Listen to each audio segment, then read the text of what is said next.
On this exclusive interview, I got to talk with the king of content, and he discusses how content is king.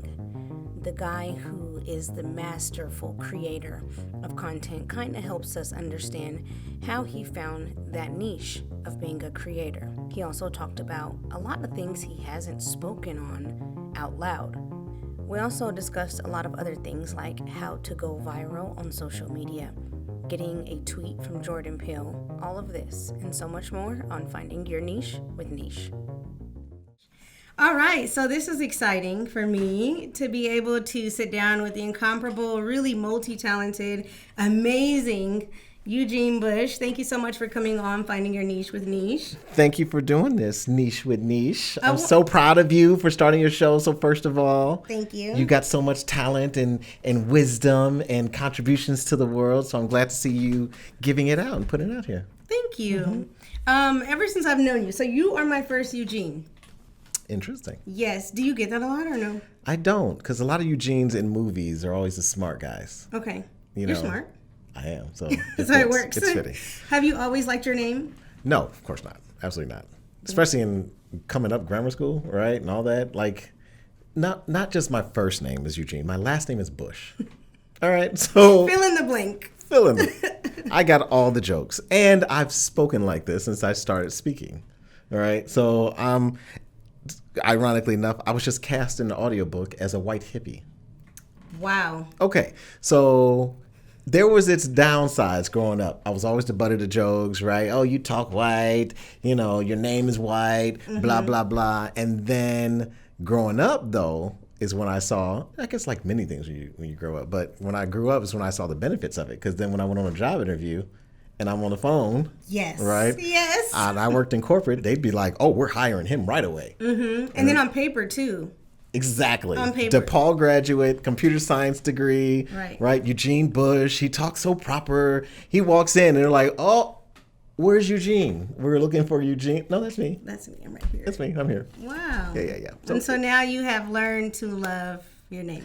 Well, I've learned to accept the things that were once frowned upon.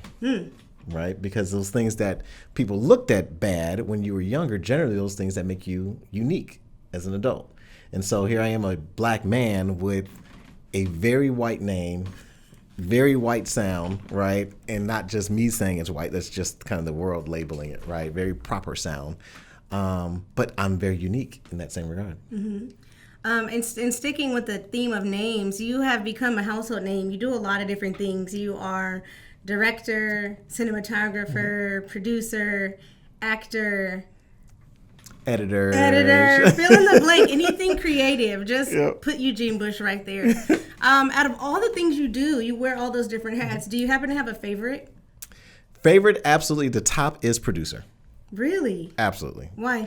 Well, I would say actor and then producer. So actor is my favorite personally. It's what I want to do. Yeah. Like when I find the most joy when I'm on stage or, when I was doing theater or even in front of a camera and I can portray a character, I can go into emotions and I can just get out of my own world and be somewhere else and transport.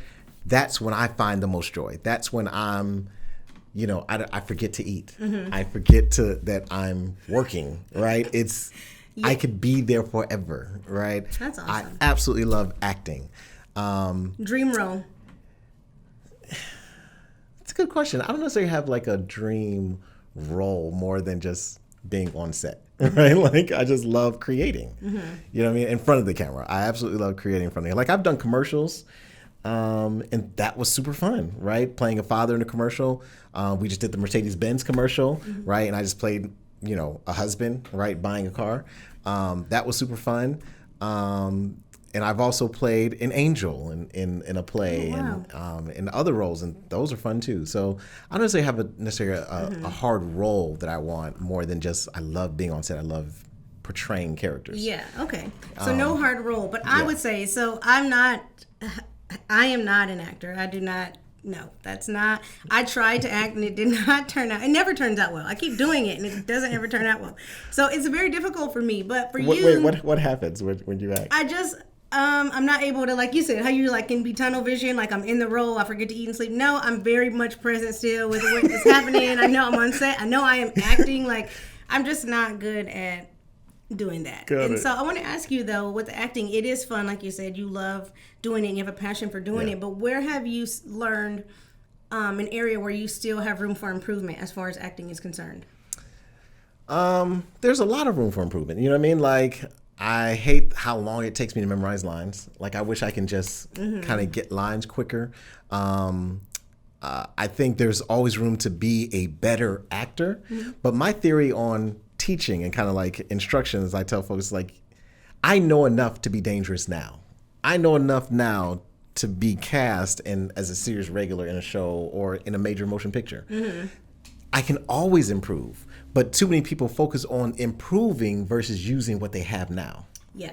And that's why I never want my focus to be. It's like, I can get better, but I don't want to be that professional acting student where all I'm doing is always learning, and never doing. I'd rather be doing, and you see me and everything, and then have people talk about me and say, well, you know, he didn't get that Jamaican accent right. Right, but at least you're talking about something. You're talking about me that I did. Exactly. And the doing part. I need to, then I'll get better at the accent. You know, whatever. Okay, so it takes time. Yep.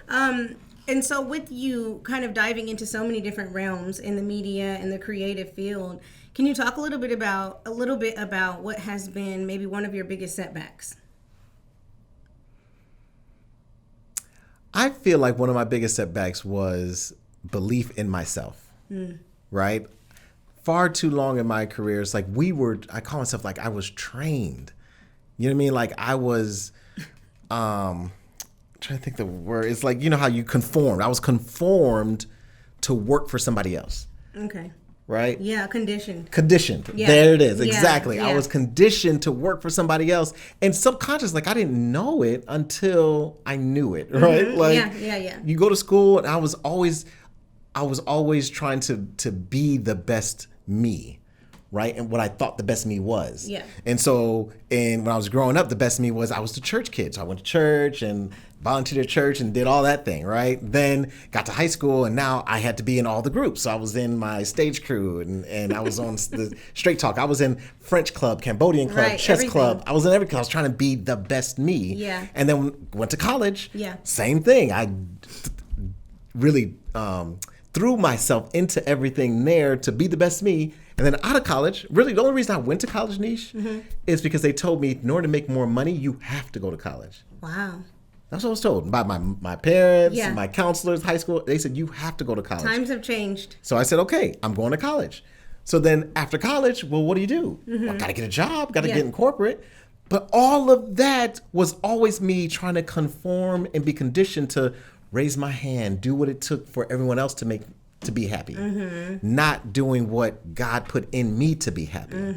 And it literally, one of the hardest points was me saying, I remember sitting in front of the living room and now I'm working corporate, I'm doing well, we got money, but my bills are talking to me, right? They're all like, nope, you got to stay working. And I was like, no, I want to act, I want to do other things. But no, everything in the world was saying, no, you can't, you have to do what the world wants you to do. And these inanimate objects want you to do. Yeah. So it was a breaking point for me. I was like, I looked at my bills and was like, stop talking to me. I don't live for you. You live for me. Wow. And those inanimate objects were my mortgage and the debt that we had on my refrigerator and my sofa and the lawnmower and, you know what I mean? Like all real bills that I had to pay. I thought I had to pay. Yeah. But that was a breaking point for me. I was like, that's it. I'm not paying it. So you can come kick me out. Y'all can come get the house. You can do whatever you want. I'm not doing it because I'm not going to live this life for something that doesn't move. Right. Something that doesn't matter. I want to live for something that I feel like is a purpose, is something I'm here for. And that's when I made decisions like, that's it. I'm going full out entrepreneurship. And if I burn, crash, and die, I'd rather die going for what I love than to just die saying I paid bills. Yeah. Right. So that was so hard to do. Yeah, and I think that speaks volumes because the whole really cornerstone for finding your niche with Neish, one of the big things that we do here under the Free Minds umbrella is we talk about how life's breakthroughs are just one thought away. And it feels like you just changing your mindset, changing your thought process in that moment was your breakthrough. It was, and it's hard. Like It's one thought away, but people don't Yeah. really recognize how hard a thought is. Like everything starts with a thought. And although it's easy, like, oh, I thought of that. Yeah. But it's what are you doing with that thought? Like we all have the thought to be entrepreneurs or to be something bigger.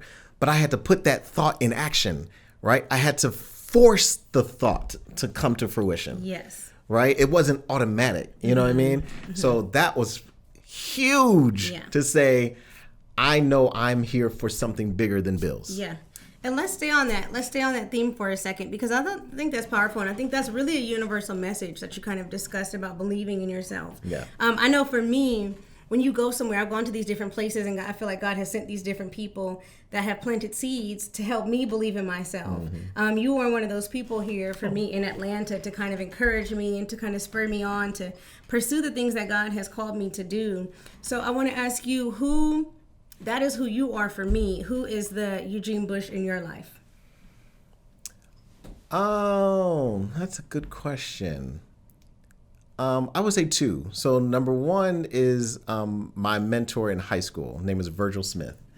He was the one who initially told me when I was, and he was my high school director. So all the plays I'd done in high school, again, this one I really got serious about acting was in high school. Okay. So he was directing us at that time. He did improv shows. He brought in David Schwimmer from Friends, and we met him. We went out to see Malcolm Jamal Warner. He took us out to a play to meet Malcolm Jamal, and I'm like, this is it. This is it. I'm here. And so Virgil was kind of that guy to lead me. He had gotten his MFA from Duke University. So he was an accomplished actor from what we can tell, and it was really pouring into us.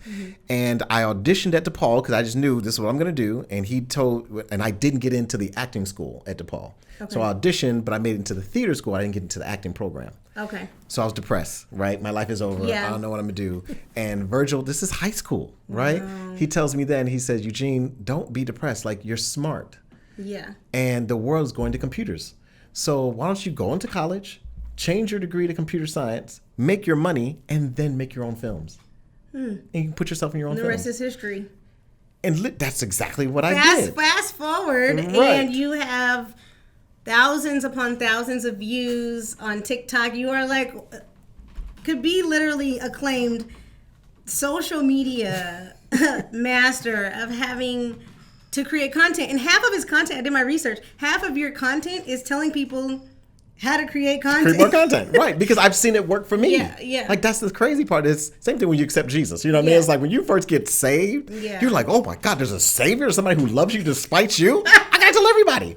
It felt the same way when I started creating content, and I took what Virgil said and I put it into action with the hard choices of having to make that happen. I saw it work.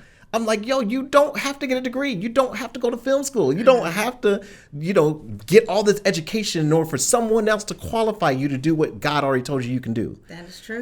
And so did that. So that was my initial mentor was Virgil. And then as an adult, when I made that decision, I'm not going to live for bills, right? I start looking for a me, right? Like, I need to find somebody who's done this. And then out appeared Devon Franklin. Wow, I love Devon Franklin. Yes, so I was at a conference called Merge. I was actually working on another project with Walt Whitman. Walt introduced me to someone. She was like, she heard what I was doing, film and everything else. She's like, you have to get to this Merge Summit. Never heard of Merge Summit, and it was happening in 4 days. Oh, wow. In LA. And I didn't have money. Where were you at? Chicago. Oh, wow. Okay. So this Merge Summit's happening in LA. I'm like, she's like, but you have to get there. Yeah. I knew the principle of faith. So I said, that's it. I'm going to figure it out. So we figured it out. I think I borrowed some money and put some money on a credit card. Like, we just made it happen. My wife was looking at me like I'm crazy. But I'm like, I have to get there. Got there. The first session I walked into, it was supposed to be, Merge Summit is a film conference, but it's all how you merge faith with film. Okay. Wow. So the first session I walked into, Devon was speaking.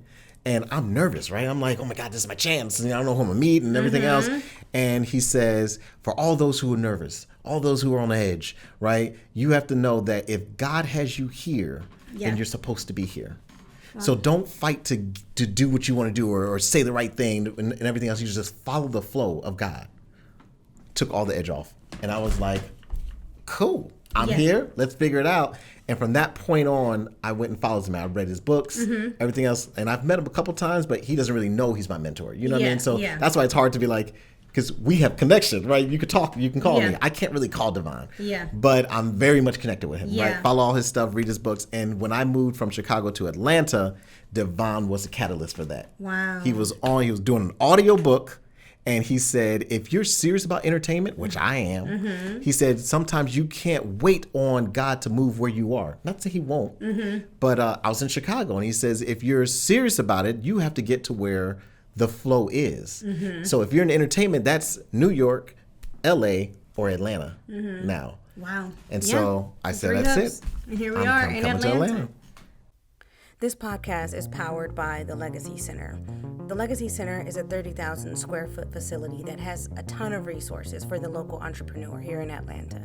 You can do anything from have a place to call your office by renting out one of the co-working office spaces, maybe hold your next event, or if you're a creative like me, take advantage of the production room and shoot your next footage that will get you to the next level in your media career. This multifunctional space provides a comfortable yet professional environment for a variety of occasions, whether you're engaging potential clients, colleagues, friends, loved ones, or you just want to have a place to kind of relax. The Legacy Center is a one-stop shop for the local entrepreneur here in Atlanta. If you want to figure out how you can reach your next goals or shoot your next content, visit thelegacycenter.com. Okay, so two people really made a difference in your life. But I mean, really, we got to talk about some of the most important people in your life. Your family. Yeah. You are a family man. I am. Can you talk a little bit about how you juggle being dad and everything else? Yes. So a little crazy fact. It's an exclusive. Husband, sorry. Yeah. I never grew up wanting to be a family man. Whoa. Yeah, so I know I'm in church and that's what you're supposed to do. But that family man grew out of me doing what I thought was supposed to be right. Oh, okay. Right? So me wanting to be a good guy, then naturally, well, that's what you're supposed to do, right? So that was the young me, okay? So here's the story. The exclusive on Neish with Neish, right? For all those men. Lean in. Listen up closely. When I made the decision to get married, it wasn't really because of the romantic idea of marriage. It wasn't because I fell in love and was like, oh my God, she's so perfect for me.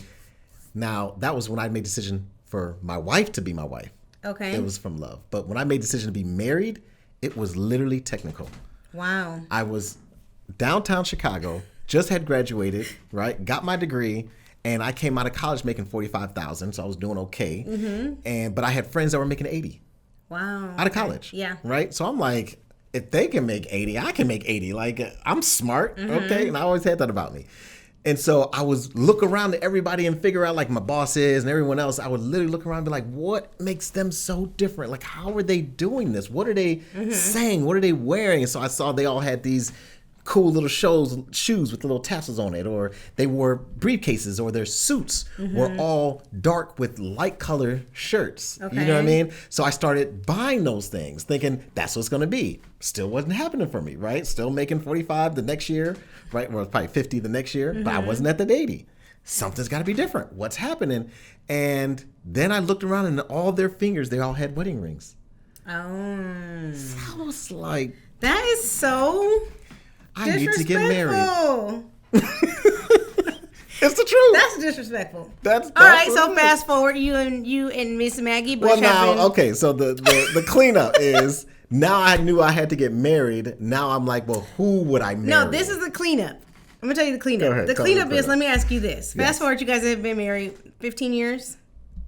Close to it. 9. No. 2. When did we get married? So I graduated in 99, 2000. 17 years. Okay, over 10 years.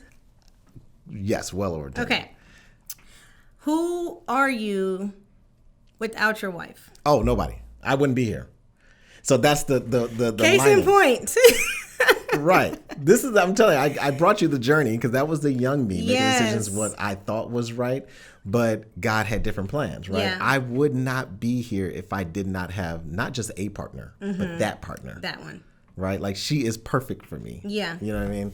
So knowing that, it's like you got to apply wisdom in life. You know what I mean? And so when God speaks to me, I don't hear an audible voice, right? I just look at the signs, right? And a lot of times you know the tree by the fruit it bears. If you want to know what kind of tree do you have, look at the fruit, look at the results. Exactly. Right? And so me being married, me focusing on my family, me focusing on my children, even when it was hard, when I didn't want to, when I didn't feel like it, when I wanted to do what every single guy wanted to do, me making a decision to aspire to something greater that I thought was greater, I saw the results of that. And I see how a lot of my frat brothers that are still single are still out there living this bachelor life, but don't have half the results I got. Exactly. And I'm like, don't y'all see?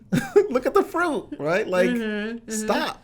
You know what I mean? You can't play the field your whole life. It's real. Yeah. It's real. Kind of staying with that a little bit, like you kind of mentioned, just the joy that it brings to you. Being married, and more specifically being married to Maggie, that exudes in how you carry yourself, how other people kind of receive you, and just your overall aura. You're very infectious, very positive. Is there anything else that you would attribute that to? Yes, biblical principles, right? So, and I say biblical principles because whether you believe in the Bible or not, the principles still apply. It's kind of like whether you believe in science or not, gravity still applies, right? Like, it's a principle, it's a law. Yes. Then there are so many laws that the Bible places that I subscribe to. Yeah. And that's really where I feel like the ultimate joy comes from, right? And there's so many ways, but I can give you a couple top ones, right? One of them is in the Bible, it talks about your focus, right? It's like whatever things are good and pure and honest, like focus on those things. Because always, every day, I'm presented with two decisions. I can choose the negative or I can choose the positive because they're both right in front of me, right? Yeah. Like you get blessings and cursings. They're both on the same plate, like they're here. Yeah. It's present. But now I choose to focus on the good. I choose to focus on the positive. Not that the negative's not there. It's just the more energy I give and focus I give to the positive, that's what is what manifests. Is that instinctive for you at this point? It's more automatic. I want to say instinctive. So instinctive to me is like maybe more like natural. You know what I mean? Like it comes natural. It doesn't come natural, but it's because I've rehearsed it and done it so much that it becomes my default. Okay. Yeah. I gotcha. That makes sense. But I want to make that distinction because a lot of people think that it's natural, something that comes to you, and it didn't. I had to make the conscious choice so many times until it became subconscious. Yes. Okay. Yeah, I agree. I think to me, when I think of instinctive, it's kind of like you look at what you're faced at and you make the right decision quickly. Right. Opposed to what you're talking about where you just make the right decision. You just make it. Like, I didn't have to work for it. You don't have to look at this. You don't have to look at the scenario and then decide. You just do. Right. So, yes, when and I don't always win at that, too. You know what I mean? I win more than I lose that battle. Right? But as happy and go lucky as I am presented with a lot of challenges. Right? And it's usually when something emotional happens or somebody may do something that pisses me off. Right? Yeah. And I'm as nice as I am confrontational too. Like I hold my ground, right? So I may come off abrasive at times, or I may come off like, okay, he's a little bit of a jerk, right? So, and I recognize that. And that's just the human frailty part of me. But for the most part, no one walks away from Eugene saying, oh, he's a jerk all the time. Like he's just a bad guy. Right. It's like, that's not possible. It's like you haven't been around me long enough then. Right. Now you've been around, perfect segue, you've been around a lot of different people, high caliber, people who are just getting their businesses rolling off the ground. What are some of the pros and cons in dealing with the different types of clientele? A lot of wisdom, right? So you got to apply a lot of wisdom. You got to know. You have to know. So at first glance, people think you can't judge people, right? You're not supposed to judge people, but really you are. You need to judge people. I need to know where am I going to put you. Right? Not just in my life, but where do I put you when I present you to the world? Right. Right? It will be certain destruction if you put the wrong person or a person in the wrong circle. Right? Can you give an example without naming names? I mean, you can name them, but you don't have to. Of what you mean so that people can get. Yeah. I want to think about this because I want to give a good example without, because it can be embarrassing. You know what I mean? Like everybody has, a lot of people have their strengths. Okay, let's call these two people Joe and Bob. Joe is a A-list celebrity, B-list celebrity. Uh-huh. And Bob is just started their business a year ago. Well, it's more of Joe. Okay, Joe has all the potential to be an A-list celebrity. Okay. Super talented, smart, good looking, right? All the makings of it. But internally, they lack the motivation, the initiative that it takes, right? And a lot of times, the people with the initiative don't have as much talent as Joe has. Yes. Right? But they make it further. Yes, that is true. Right? So for me, it's in presenting people in the right place, right? It would be a mistake to present Joe as the celebrity when Joe doesn't lack the initiative. Because then when now it comes time for Joe to perform or to be on, everyone that that are relying on them are going to be looking for them to present, right? To be on, to go, and they're drinking coffee or, you know what I mean, doing whatever they do. Yeah. And so then they look at me like, Eugene, what? You told me they're a celebrity. And it's like, yeah, they are. They've got all the makings of it. They're just missing that character element. Yeah. You know what I mean? So that's the difference is there are a lot of people who, you know, it's just the things are out of alignment. Yeah. You've got all the ingredients to bake that cake. You just didn't put them in the right order. That's big. You put the flour in too early, right? So how do you do it? I do well, and that's to your point earlier. I try to do as much as I can to, number one, prove the concept first. Okay. So I got tired of, for years, telling people that content is king, and telling people that you can make it and you can be an entrepreneur and be a successful entrepreneur off of your gift. I got tired of telling people that. So I said, you know what? I'm going to show them. Yeah. If I'm going to do better than that, I'm going to show them with my own life, right? So that's when, you know, small things like even getting on TikTok, right? Yeah. I said, I'm going to get on TikTok. And instead of telling people that you can go viral, I'm just make my own content. And I've had 3 viral videos this year, right? Multi-million. Yeah, yeah. Instead of telling people you can act and work and be a family man, that's it. I'm just going to show them. Just do it. I'm going to do it, right? And when I do it, then my voice is amplified. So now you can see I'm not telling you from theory. I'm telling you because I'm doing it. Yeah. Right? Because the way I deal with them is I show them versus telling them. Yes. Right? So in that also by me showing them, I prove my own concept. Right? And so I can now not talk from theory. Also, I don't have to change people's minds. That's another piece too. I'm more confident in what I know because I've seen it work for me. Right? And I've seen it work for others, but I've also seen it work for me. Yeah. So now when somebody comes with an alternate mindset or an alternate theory, it's like, okay. That's on you. I'd love to see if that works. You know what I mean? But I don't have to feel the pressure of trying to change their mind. It's like, guys, this is what works. This is what I've seen work. And from experience and research and everything else, what I've seen work. But if you've got another theory, go for it. And let's see if that works. And we know the tree by the fruit it bears. If you start getting results, then great.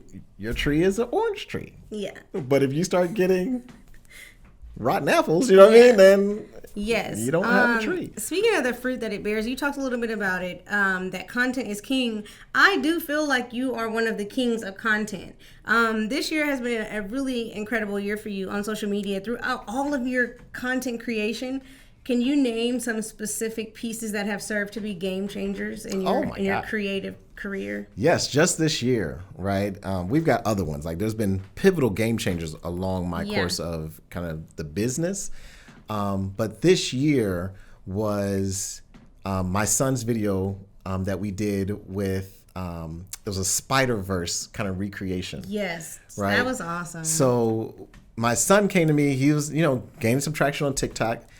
He's about 1 million followers now. I think he's just 1,000 away humble from brag. 1 million, right? But at that point, he wasn't. I think he was probably like 200,000. Shout out to my 1,500 followers. Y'all been good to me.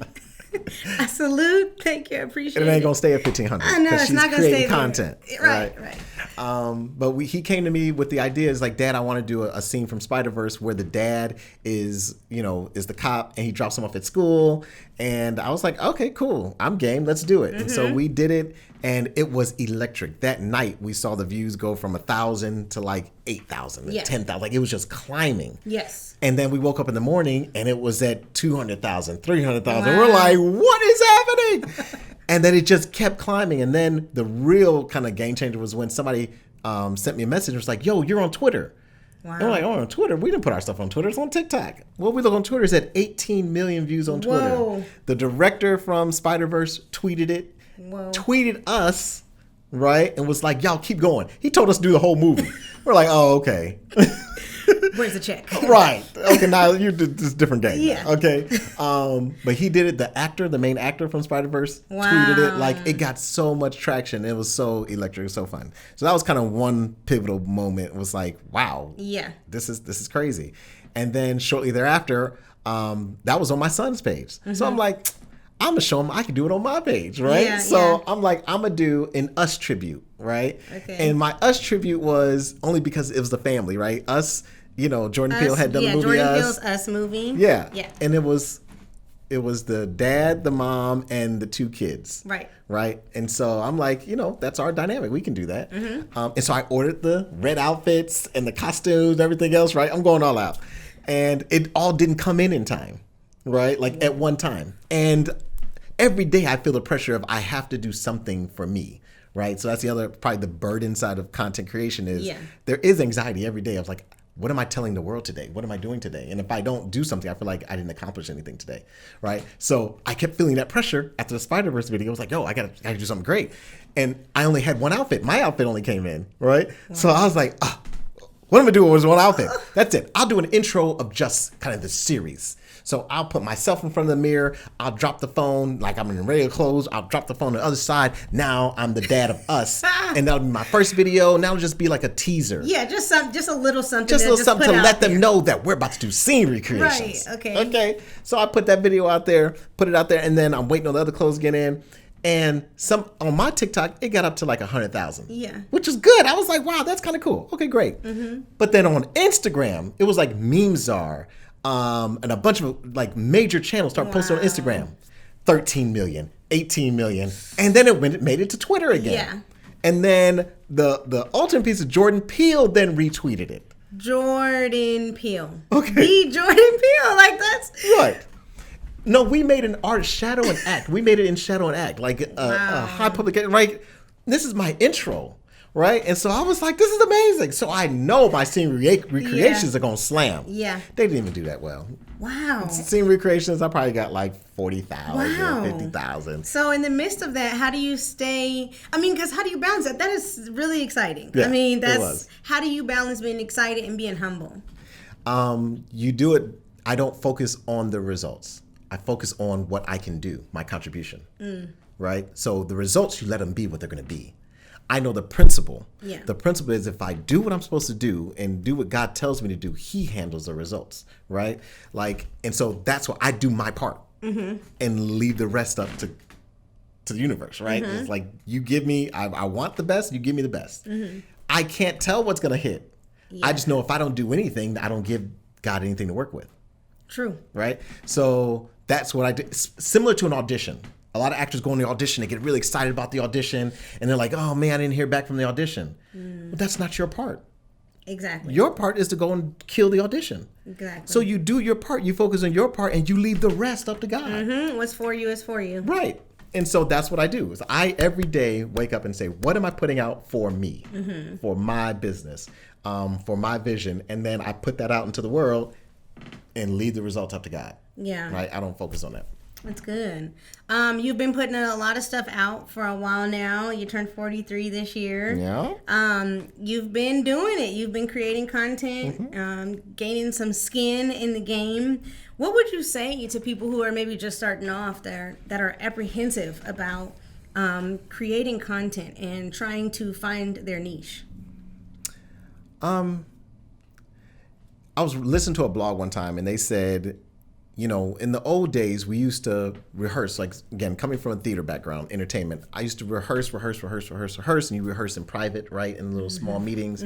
And then you present. Then you go on stage and you do your recital, or you do the actual play, or you do the movie, right, and you do this presentation. But nowadays, you can't afford to do that, right? And although it's embarrassing to put your non-polished self out there, that's really what the world's requiring now. Right. So my best suggestion is you have to practice in public. You can't practice in private anymore. So in your practices, you have to put out content. You need to rehearse while people are seeing you rehearse. Right. You need. Wow, that's so uncomfortable. Because I struggle with that, because I see people like creating content and I'm like, I don't know what to even say. Like, and then even in public, like at the grocery store, people will be like, hey, da, da, da, da. I'm just like, I'm not doing that. Like, I'll start to do it and then I'm like, delete. Okay, and so you'll see you're not doing that until you see their fruit. Yeah, I need to just do it. And then you know the tree. And that's why I'm like, as uncomfortable it is. So you already know, so too, uncomfortable. The principle, right, is, success is in that realm of uncomfortability. So if you're uncomfortable, that's probably a sign that that's an area where your success is. Because if it was in the area where you're comfortable, you'd already have it. Yeah. So since you don't have it, you're striving for something. Whatever you're striving for is going to feel uncomfortable, right? Yeah. And I've also had a lot of evidence to confirm that thought, right? So I did one of my first video projects was with my sister. We were out evangelizing. That's uncomfortable. Right? Yes. Talking to complete strangers about Jesus. I don't know what they are.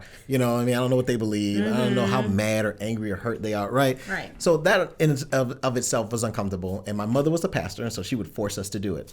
So while we were out there evangelizing, we would try to find the best of it. Right? So my sister would be like, we're making jokes, right? Like, what would we do if somebody said no to us accepting Jesus? Like, how far could we go? Yeah. Right? And so she's like, wouldn't it be funny if I jumped on somebody's back and was like, accept Jesus? I was like, that would be so non-Jesus and so funny, right? Did you guys jump on people's backs? So no, we recorded it. So right. Okay. So we made a skit of it, right?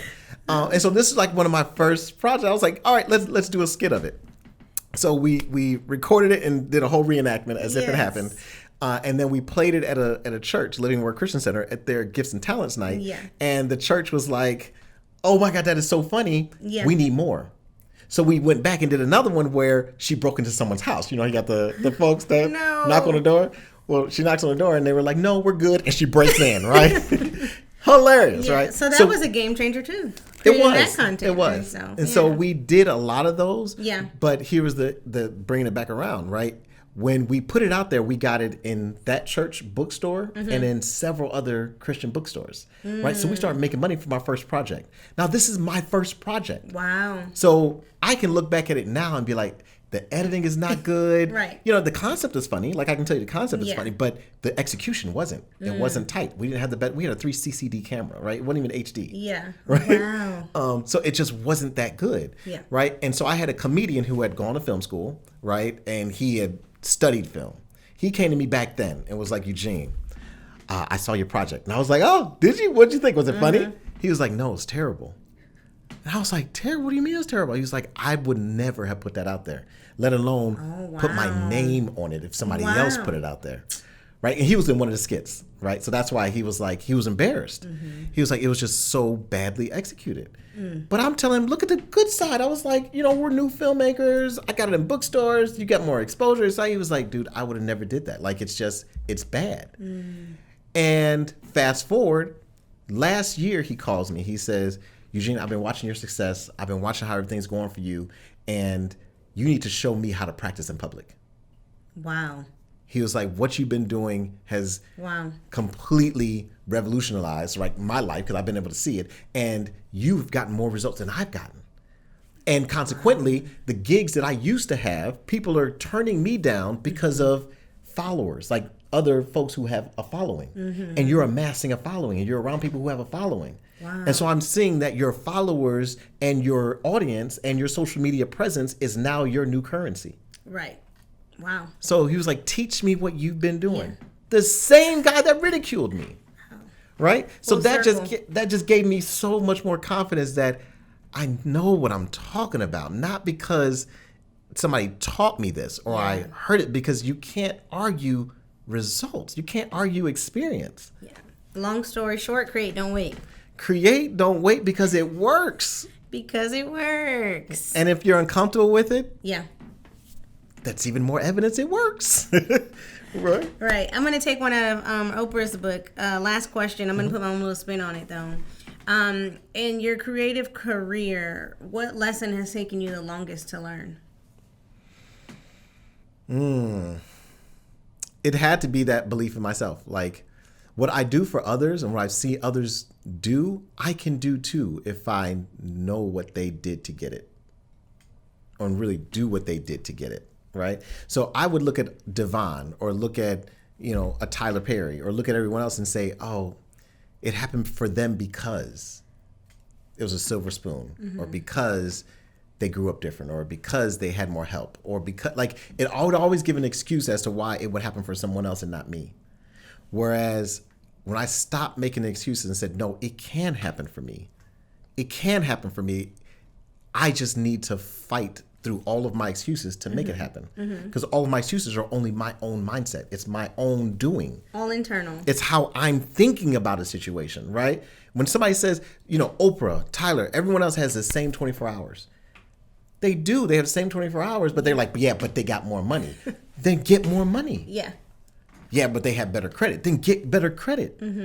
Yeah, but they had, like... all of it is attainable. It's all attainable. Yeah. What are you doing with your time to attain that, right? And it doesn't happen automatically. So that was one of the lessons, like, I had to realize, like, no, it can happen for me.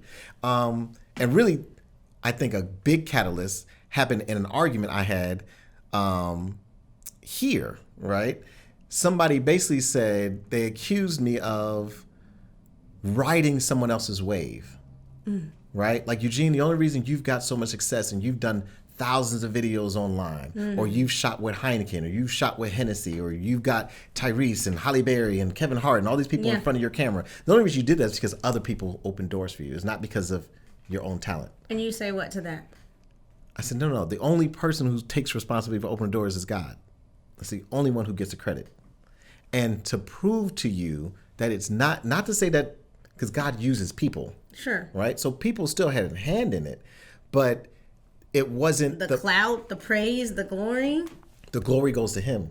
Right. Right? And so I recognize them and I give them props and honor for the contribution that they had, but you don't get all the credit. Sure.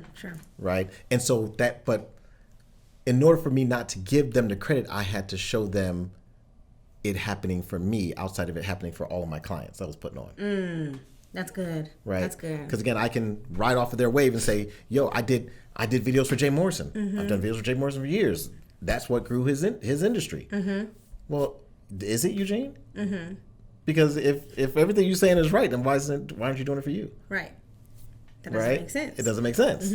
Right? That means it was probably Jay and he brought you along. Right? Yeah, or when I was shooting for Power 92, the radio station, right, in Chicago, because now we're talking about names, okay? Power 92 was like, is Power 92 the radio station popping because, and they brought you along? Right. Which one is it? Or did you actually add value? Because if you added value, why isn't it happening for you? Like, why are we the ones popping? Nobody know about you. Right? Wow. So when I start applying my own methods to me, can't nobody seeing tell your own me. Value. Seeing it for myself, not for one of my clients. Like, I've seen it for the clients, but I've also seen it from myself personally and my son. He's about to hit 1 million followers, right? Like, that's not just my physical seed, that's my word seed. I instructed and directed him on how to get those results. Yeah. Right? And he's doing it. Yep. And he'll tell you, you know what I mean? So I've seen it work for myself. I've seen it work for others. And I've had it work for me to the point where now you can't tell me different. It's like, I don't care who it is. You can't tell me Jesus ain't real. I've been overseas and I've seen. I've experienced him. You can't, I don't care what you say. Right? So that's the thing. It's like now, if the biggest lesson it took me forever to learn is do it for you. Like, apply what you know for you. Get over every excuse. And it's not even about trying to match someone else's level of success. I'm not trying to be Devon. I'm trying to be Eugene. I'm just learning from what Devon did because I want to do what Devon does, or I want to do what Will Packer does. You know what I mean? I don't want to be Will Packer, right? But I can learn from what they do and be me. Sure. What are you looking forward to? I am absolutely looking forward to 2021. 2020 has been well to me financially. Yes. Emotionally has been a challenge. Yes. So mixed feelings. Yes. So 2021, I'm looking forward to get all of the wealth and contribution we've had in 2020 and continue to grow that, right? And have a stronger emotional footing, like with hopefully the pandemic going away, right? I want to be around people. I'm an extrovert. Okay. Same. Okay, good. So I love being around people. I love interacting with people. So I'm looking forward to getting around and interacting with people again. Yes. Looking forward to hugging people without, ear hugs. Right, exactly, and just air bumps and all that. I'm looking forward to hugging people. Yes. That's me personally. Professionally, I'm looking to when I went to Disney World. We've been there like 8 times. Like our honeymoon was at Disney World. Whoa. It was great. Fun fact. But we went to Universal Studios and they had a display, right? It was a waterfall. And they had movies playing on the waterfall. Ooh. And it was some of the most impactful scenes under music that you can remember, right? Wow. It was all under their label, right? Under Universal's label. And so I'm sitting there watching that and tears of emotion, which is like, this is so powerful. The power of images. Wow. Right? It was so moving. I was moved at them displaying with music their images they had created. So I'm looking forward ultimately in that day where I can show a montage of images that move people, that came from E-Tray Productions, right? And so you can see years of the Jay Morrisons and stuff that we've done at the Corner Class and the fashion show that we did and the Hennessy and the Heineken and the Mediator and the Mixed Emotions and all the people I'm sewing into and the Javiers and the Neishes and all the people that I'm able to touch and impact and have a contribution in those images. Yeah. I can see a montage of images that people will be so moved and be like, wow, Eugene, E-Tray, they did that. Wow. Right? I want that impact. Well, you are well on your way. Thank you, Eugene. You guys, I just got the exclusive on his amazing story. You can catch the whole thing on YouTube on Finding Your Niche with Neish. Thank you so much for coming on. Hopefully you guys I got a lot of gems. I don't know about you guys, but just sitting here talking to him, I got some amazing gems. He said a lot of things that I'm definitely going to heed and try to implement in my life. And so hopefully through this video, through this podcast, you are able to find your niche. So until next time, peace.